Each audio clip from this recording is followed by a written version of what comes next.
兄弟们，这游戏玩了3天之后，我直接把手机里其他所有游戏都卸载了，和那些烦人的游戏内广告和强制充值，统统说再见吧。这款游戏里只有纯粹的 RPG 乐趣。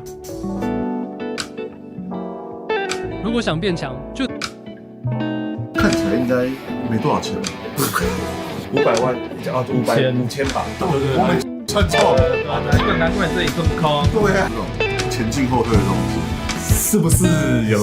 可以说在脚踏车上面。最后答案是总偷的花人。